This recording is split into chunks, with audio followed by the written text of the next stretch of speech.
2026 ini Bung Marom dan Indonesia unggul 3. Kakek, kakek mau Putri buatkan kopi atau nasi goreng? Nggak usah. Kok nggak usah? Biar kakek bikin sendiri. Nggak nanti salah bumbunya. Bisa-bisa kopinya asin banget. Awang kamu harusnya gula pasir, malah kamu taruh garam halus. Ayo. Enggak, Kek. Meskipun Putri ini tunanetra, tapi Putri bisa kok membedakan mana gula dan mana garam. Putri buatin sebentar ya. Yo. Masih Witan ke tengah kotak penalti. Asnawi, Riki Kambuaya, Tega. dan gol!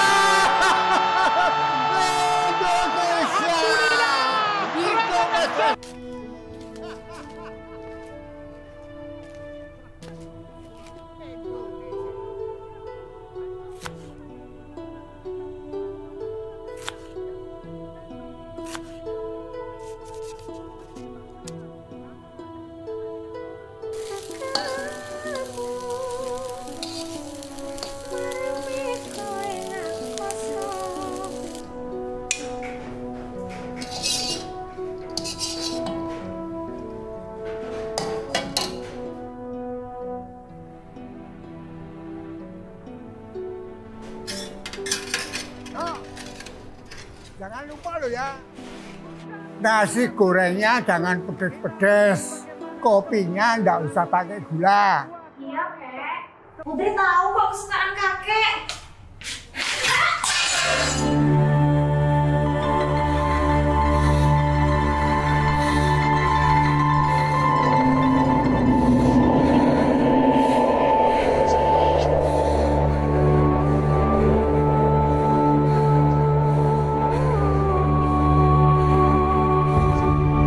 Putri, kamu itu saya beritahu beberapa kali. Jangan kemana-mana, ke kamar saja. Malah ke dapur, cuci piring, lah pecah toh.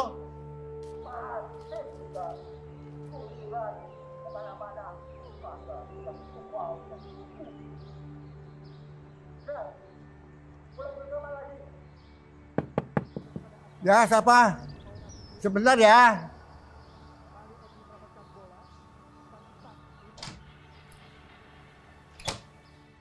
Selamat siang, kakek. Selamat siang. Saya dengar kakek sedang marah-marah. Ada apa, kek? Siapa yang kakek marahin? Biasa, ulah cucuku. Gelas piring dipecahkan karena ulahnya. Iya, kek. Tapi kakek tidak boleh berbicara seperti itu di depan Putri. Kasihan. Nanti dia kehilangan kepercayaan diri, kek. Loh, no. Kamu mau kemana, Putri? Aku mau keluar cari angin segar. Buat apa kamu keluar rumah tanpa tujuan yang tidak jelas? Ini kan tujuannya jelas. Aku mau keluar cari angin segar. Putri! Berhenti, Putri. Sudahlah. Kamu jangan hiraukan ucapan kakek. Dan kamu juga jangan merasa menjadi orang yang tidak berguna atau orang yang tidak tahu diri, Put. Sudahlah, Kak Ferdi bicara saja sama kakek. Biar aku pergi. Putri, seminggu lagi aku libur semester. Dan aku akan mudik libur ke tanah kelahiranku di NTT. Nah, di daerahku sana sudah banyak para penyandang difabel seperti kamu yang ikut serta terlibat dalam kegiatan masyarakat. Nanti aku akan merekam semua kegiatan mereka agar kamu tahu dan kamu percaya diri kalau para penyandang difabel sudah banyak yang berguna bagi masyarakat. Aku belum percaya kalau aku belum menyaksikan sendiri. Nanti, Bu. Nanti kalau aku sudah di NTT, aku akan merekam semua kegiatan mereka. Put, sepertinya aku pulang ke kos dulu ya. Aku mau bersiap-siap, soalnya nanti kan aku mudik. Kalau gitu, Kak Ferdi tunggu sebentar ya.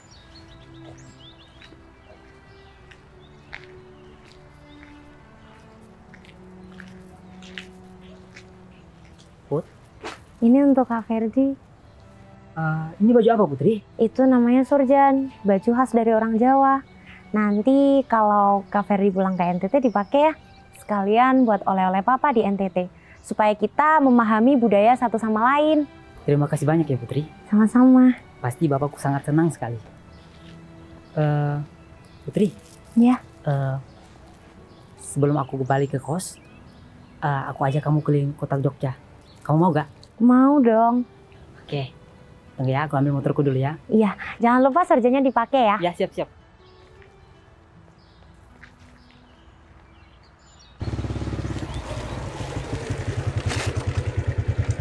Putri.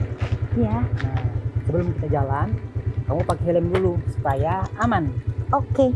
Nah, Aku bisa kok pakai sendiri. oke. Sudah.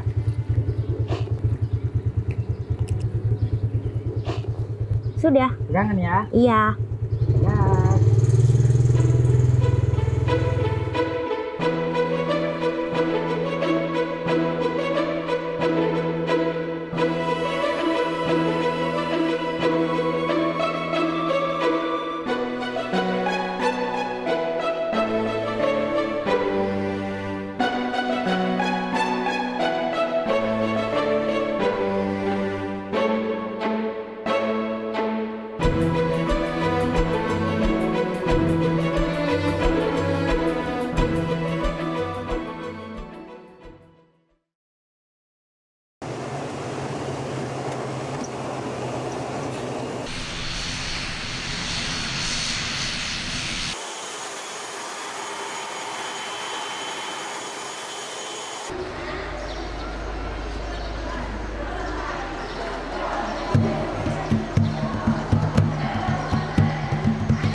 Halo Om, apa lagi Cika? Hei Ferdinand, apa kabar?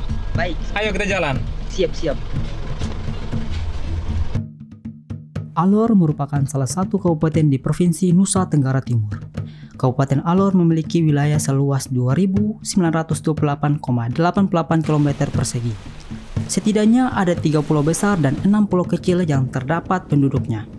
Pusat pemerintahan Kabupaten Alor terletak di Pulau Alor yaitu Kota Kalabahi. Jumlah penduduk kabupaten yang dikenal dengan Pulau Kenari ini berdasar data tahun 2021 sebesar 213.994 jiwa yang tersebar di 18 kecamatan dan 175 desa.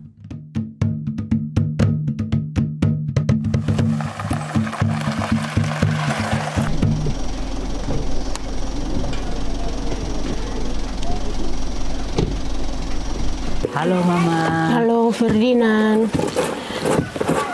Ini kami lagi bersama dengan mama-mama kader sementara mengerjakan kue dari bahan lokal.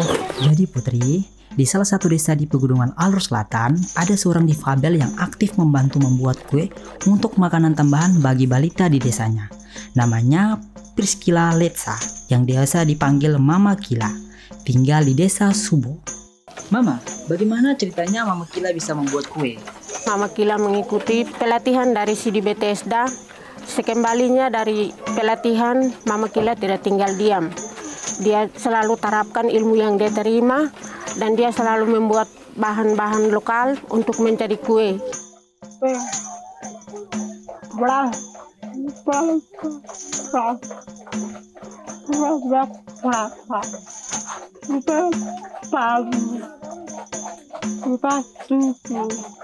Gali ubi dari kebun, bawa, terus kupas, parut, jemur, tumbuk jadi tepung, baru olah jadi kue.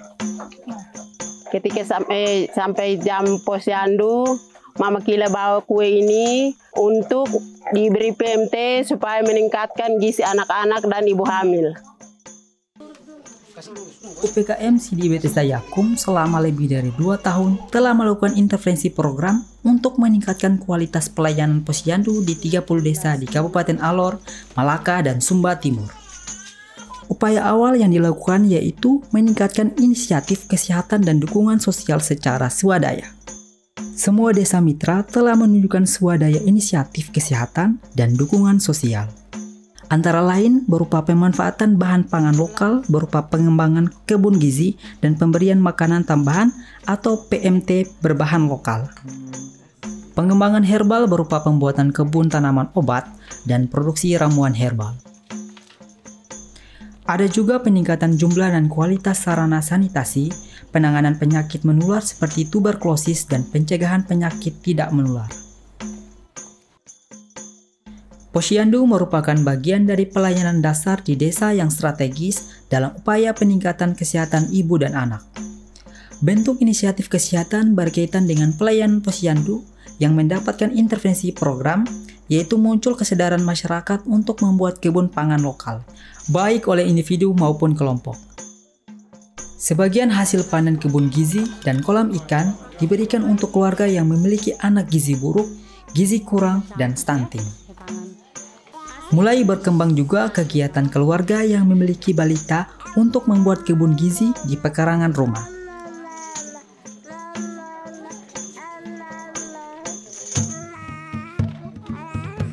Keterlibatan disabilitas dalam kegiatan di posyandu bisa muncul karena strategi pendekatan program oleh UPKM Sidi Bethesda Yakum sejak awal sudah melibatkan masyarakat dan stakeholder di tingkat kabupaten, puskesmas, kecamatan, dan desa, sehingga bisa diterima oleh masyarakat dan tepat guna. Rangkaian kegiatan diawali dengan workshop visioning program di level kabupaten dan desa, menggali potensi dan mimpi masyarakat melalui Participatory Rural Appraisal atau PRA atau penilaian desa secara partisipatif, kunjungan SALT, pertemuan dusun, serta pertemuan desa untuk merumuskan rencana aksi desa. Semua kegiatan yang dilaksanakan di awal program tersebut merupakan bagian dari proses perencanaan kegiatan berbasis masyarakat. Baik, selamat siang Bapak Mama semua. Selamat siang juga Bu Ferdinand. Selamat siang Bu. Untuk siang hari ini kita akan belajar bersama-sama apa itu PERA. Ya, jadi PERA ini adalah sebuah metode. Jadi kepanjangannya itu Participatory Rural Appraisal. Jadi metode ini akan menolong kita untuk sama-sama menganalisa. Kita menganalisa bagaimana situasi dan kondisi di desa kita, di Desa Lehau ini. Nah, kira-kira seperti itu. Lalu kemudian sebentar kita akan sama-sama membahas tentang teknik-teknik PERA. Nah, itu ada alur sejarah desa, peta desa. Nah, di situ mungkin kita akan sama-sama berdiskusi sebentar. Jadi kita akan berbagi dalam kelompok. Kumbu ada buat apa? Ini yang belum ada WC, yang belum ada rumah. Ya, secara khusus untuk metode PRA, di situ saya melihat bahwa di mana dalam rencana pembangunan baik di desa maupun dimanapun itu, ya diharuskan ada keterlibatan masyarakat. Jadi metode PRA ini menolong kita untuk bagaimana mendorong partisipasi dari masyarakat atau sasaran untuk terlibat aktif. Apa yang mau buat ini? Kami sedang membuat peta, menggambarkan mimpi di dalam peta itu. Mimpi-mimpi yang ada situ, ada yang apotik herbal, ada ini kebun gizi, ada irigasi, ada sumur bor. Itu yang beberapa mimpi kami. Penerapan SALT ini artinya masyarakat dibentuk dalam satu tim, yaitu tim itu namanya tim SALT. Nah, tim SALT ini dia bertugas untuk mengunjungi rumah-rumah. Yang rumah-rumah yang dikunjungi adalah rumah-rumah yang memiliki isu-isu kesehatan. Tidak diperbolehkan untuk memberikan solusi. Tetapi ketika menemukan hal-hal yang negatif, seolah-olah dipositifkan. Artinya dalam kunjungan SALT ini beri kekuatan kepada kakak yang dikunjungi, supaya dengan kekuatan, dengan potensi yang mereka miliki, mereka bisa mengolah untuk bisa menyelesaikan masalahnya sendiri. Duduk begini supas kok Ferdinand? Sudah tuh kakak, aman jadi, pas tuh. Dari kunjungan SALT itu juga kita bisa menemui ada beberapa persoalan-persoalan menyangkut dengan kesehatan di desa seperti gizi buruk, ibu hamil. Ada juga disabilitas yang kita temukan di saat melakukan kunjungan SALT. Jadi dari kunjungan SALT ini kita juga bisa menemukan berbagai macam hal menyangkut dengan potensi masyarakat di desa, apa-apa saja yang mereka kerjakan di desa, apa yang menjadi mimpi mereka, dan apa yang menjadi upaya-upaya yang mereka lakukan untuk mewujudkan segala mimpi yang mereka cita-citakan. Mari Mas Ferdinand, kita duduk di balai-balai. Jadi tadi sudah bertemu dengan teman-teman yang lain. Sudah Kak. Banyak cerita yang dapat ya. Iya, banyak sekali. Ya. Silakan duduk Mas Ferdinand. Ya, Kak. Siap-siap. Kakak, jadi semua rangkaian kegiatan yang dilakukan CD Bethesda itu dalam rangka membangun keswadayaan masyarakat ya Kakak? Benar sekali Mas Ferdinand. Jadi mendorong masyarakat untuk mencapai keswadayaan dan kemandirian mereka sendiri. Karena melalui proses-proses itu mereka mengenal potensi yang dimiliki sebagai suatu kekuatan. Dan mereka juga diajak untuk mulai membangun mimpi ke depan, apa yang ingin mereka capai. Dan tidak sampai di situ, mereka juga melihat untuk mencapai mimpi-mimpi itu dengan potensi yang dimiliki, apa yang bisa dilakukan. Yang awalnya memiliki ketergantungan bahwa setiap kebutuhan yang mereka harus penuhi adalah dari luar. Sekarang mereka lebih percaya diri, mereka tahu bahwa ternyata kita juga mampu, kita dapat hidup dengan lebih baik dengan apa yang kita punya. Sudah cukup ya Mas Ferdinand? Cukup. Begitu? Ya, terima kasih banyak Kakak. Bapak, apakah pemerintah desa sudah mengalokasikan dana desa untuk mendukung kegiatan posyandu? Nah, kalau sudah, digunakan untuk apa saja Bapak? Terkait dengan pelaksanaan kegiatan posyandu, pemerintah desa pun telah menganggarkan lewat dana desa, yaitu 30% untuk kesehatan, dan kami membantu kader-kader posyandu dalam ini memberikan operasional berjumlah per posyandu itu 5 orang. Juga kami memberikan fasilitas baik di administrasi maupun di dalam peralatan posyandu, mebeler, dan membantu dalam memberikan PMT kepada bayi balita, ibu hamil, bahkan lansia. Untuk kegiatan posyandu, kami dari desa juga pengadaan alat-alat berupa antropometri. Pemberian alat ini kami serahkan kepada 2 posyandu tersebut, dan tanggal untuk posyandu yang sudah ditentukan yakni tanggal 5 setiap bulannya. Baik, Kakak Ferdinand, terima kasih. Untuk anggaran yang kita alokasikan ke kesehatan, jadi di sini ada satu pembangunan posyandu yang ada di Dusun Wetalas. Lalu untuk kekurangan gizi dan stunting dijumlahkan dengan akumulasi dengan ibu hamil kek sebanyak 24 orang. Dana yang kita kucurkan ke sana 50 juta rupiah. Sedangkan dalam perjalanan, karena peserta atau anggota posyandu anak-anak itu ada 90 orang, makanya target yang kita harus tetapkan anggaran 50 orang untuk 24, tapi kita berikan semua untuk 90 orang dalam waktu 6 bulan. Demikian Kakak Ferdinand. Terima kasih banyak Bapak.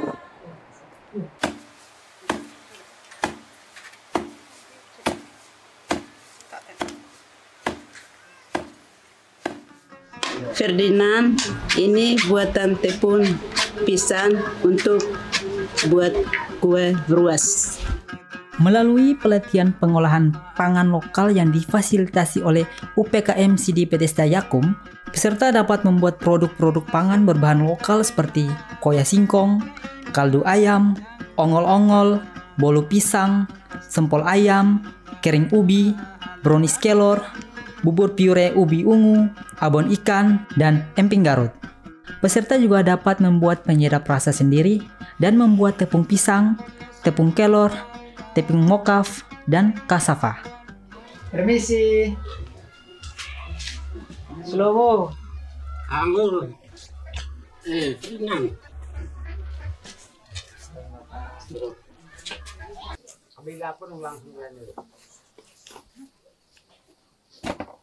Bapak, saya sudah siap nih. Silakan duduk, Bro.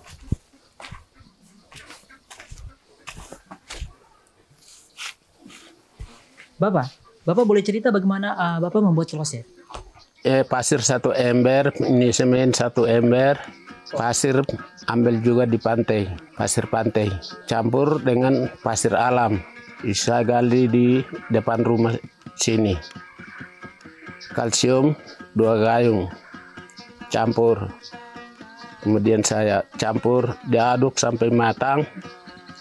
Kemudian saya masukkan dalam mal atau kotak yang sudah tersedia.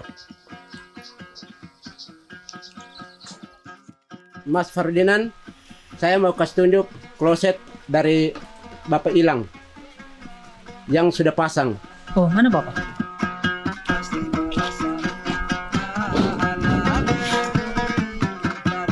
Oh, ini siap. Harapan saya, masyarakat yang belum punya WC bisa datang ambil di sini, supaya kita semua miliki, supaya kita bisa hidup sehat.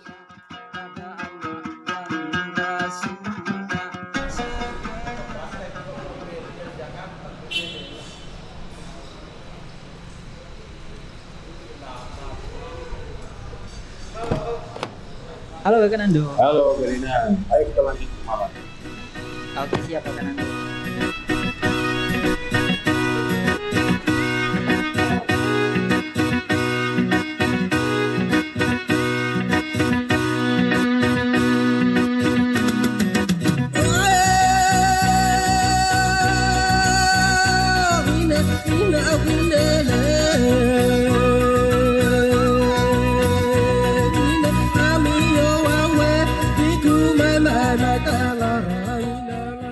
Peran aktif orang disabilitas di Kabupaten Malaka juga tidak kalah hebat. Kabupaten yang berbatasan dengan negara Republik Demokratik Timor Leste ini memiliki wilayah seluas 1160,63 km persegi. Dengan keadaan morfologi, sebagian besar wilayahnya berbukit-bukit dan bergunung-gunung. Sebagian besar wilayah kabupaten yang memiliki 12 kecamatan dan 127 desa ini memiliki penduduk sekitar 183.900 jiwa.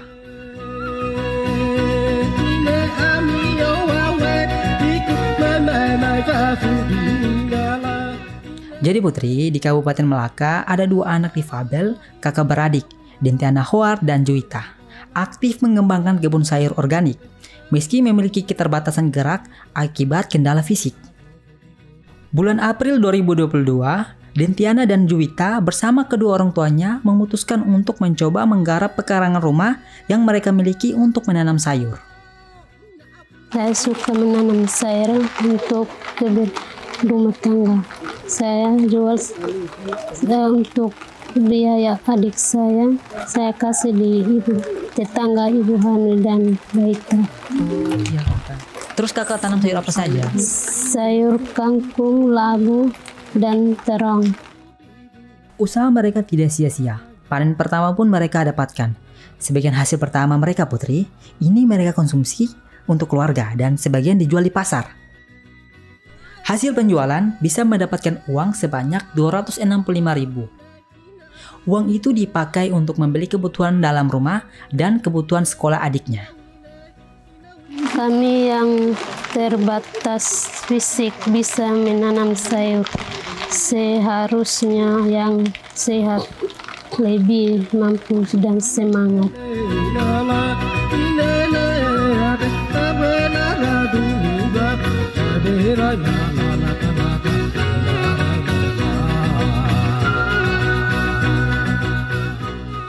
Jemianus Lekibere, pemuda berusia 21 tahun dengan keterbatasan fisik dan mental, sangat beruntung memiliki seorang ibu Elizabeth Luruk Tahu yang tangguh dan setia mendampinginya.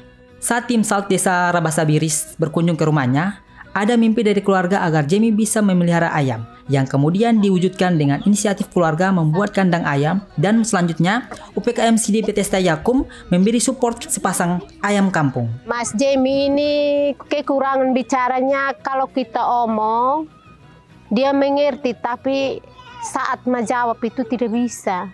Kalau dia mengerti itu dibilang ho itu dibilang iya. Kegiatan sehari-hari dia kasih makan ayam. Pertama kasih makan ayam. Nah, kedua itu kasih keluar sapi. Dulu dia dapat ayam dari Bethesda, Bohira.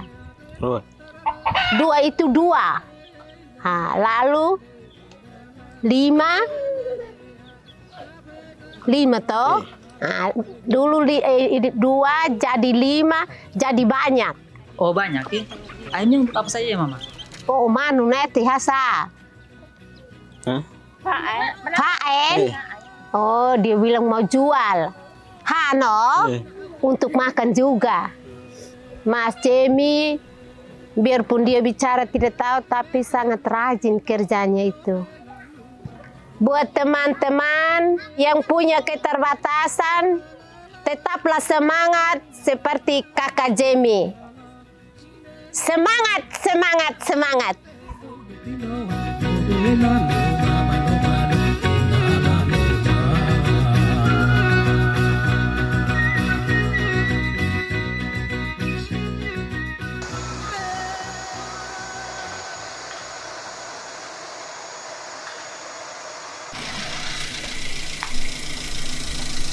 Halo, Ferdi. Halo, Rizal. Oke, Ferdi, kita jalan. Siap, Om Rizal.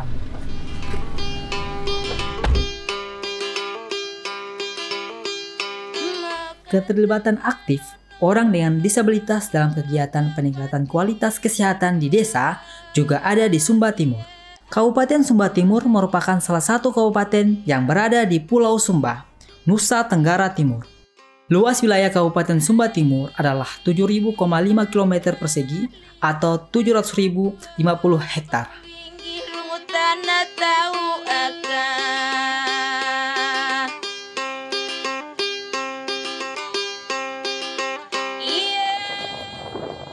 Putri, sungguh indah pemandangan sini. Kapan-kapan kita ke sini ya.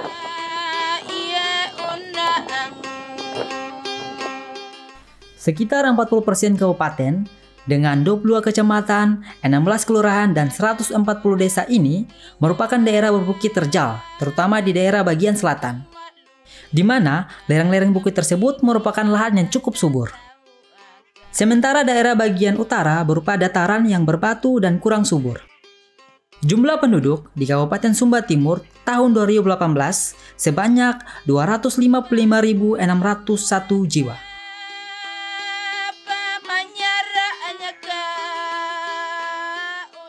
Rano Tamu Ama adalah seorang dengan disabilitas yang menjadi salah satu kader Posyandu di Desa Rindi, Kecamatan Rindi, Kabupaten Sumba Timur. Pria berusia 35 tahun ini tidak berkecil hati dengan keterbatasan yang dimiliki, bahkan terus semangat untuk melayani. Menggunakan sepeda motor, Pak Rano sering menelusuri kampung-kampung warga di wilayah Posyandu, Matawai, Konoru untuk mengundang dan mengunjungi keluarga dengan balita atau ibu hamil. Bahkan Put, di wilayah yang tidak dijangkau oleh kendaraan bermotor, Pak Rano memilih untuk berjalan kaki. Pak Rano sudah berapa lama menjadi kader Posyandu? Saya mulai jadi kader Posyandu dari tahun 2010 itu hari. Ada anak-anak Posyandu yang gizi kurang. Kalau pembagian PMT-nya kan kita pergi kunjung di rumah toh. Apakah PMT itu disuka oleh anak yang sasaran itu atau tidak, kan kita pergi kunjung di rumah. Pak Rano menyadari bahwa tugasnya sebagai kader sangat mulia, karena di sisi lain ia senang. Ia juga ikut melayani saudara dan keluarganya, sekaligus memberi semangat untuk ibu bayi balita dan ibu hamil untuk menerapkan hidup sehat. Pesan saya bagi teman-teman yang disabilitas, kita tetap semangat untuk melakukan pelayanan.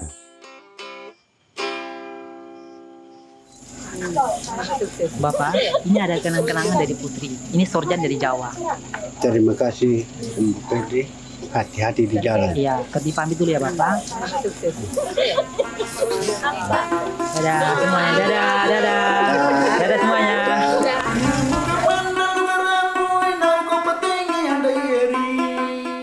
Visi kita terbatas, tetapi ide, gagasan, dan kreativitas itu tak terbatas, termasuk orang disabilitas. Sehingga dengannya, saya pikir orang disabilitas harus menyadari itu bahwa mereka sama dengan yang lain yang harus mengambil peran dalam pembangunan sendiri. Masih mau berjuang apalagi sampai berkebun, sampai buat kandang, sampai harus buat kolam, sampai harus turun ke desa-desa dan mau melakukan kegiatan 3K yang program kami yang selama ini juga kita kerjasama dengan semua lembaga swadaya masyarakat dan sudah sangat membantu masyarakat.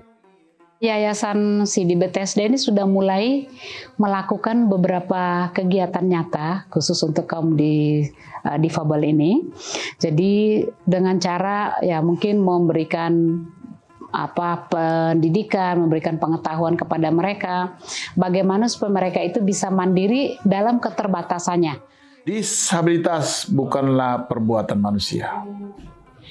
Ia adalah karya Tuhan. Dan tentu saja Tuhan punya rencana yang luar biasa dalam hidup seorang yang disabilitas itu. Jika ia memiliki kekurangan di satu sisi, Tuhan memberi kelebihan di sisi lain. Karena itu, faktanya adalah walaupun dia punya kekurangan fisik, tapi dia memberi nilai positif bagi orang lain. Ia menjadi saluran berkat bagi orang lain. Karena itu saya meminta kepada seluruh kaum disabilitas tidak boleh rendah diri, tidak boleh merasa minder, tetap menjadi manusia karya Tuhan dan memberikan berkat dan nilai bagi orang lain.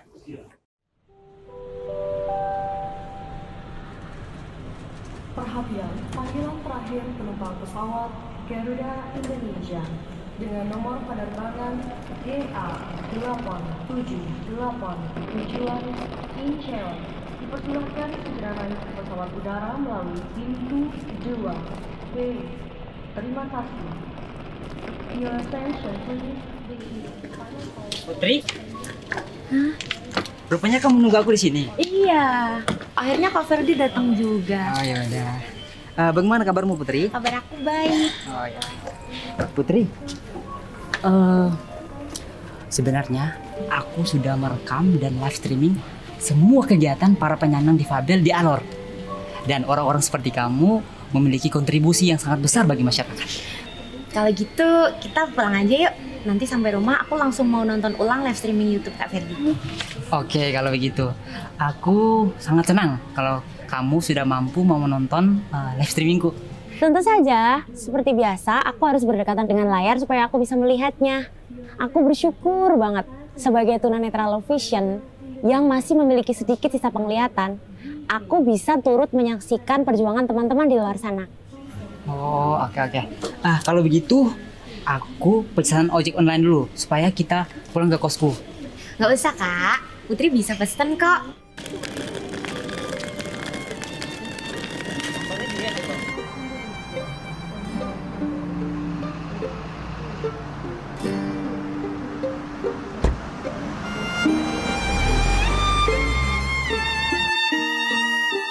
Putri, setelah kau kemarin melihat vlogku di NTT, apakah kamu masih merasa menjadi orang dengan disabilitas yang tidak berguna?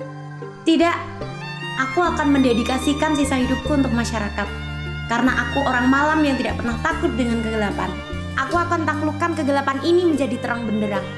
Aku orang malam yang akan menaklukkan kegelapan.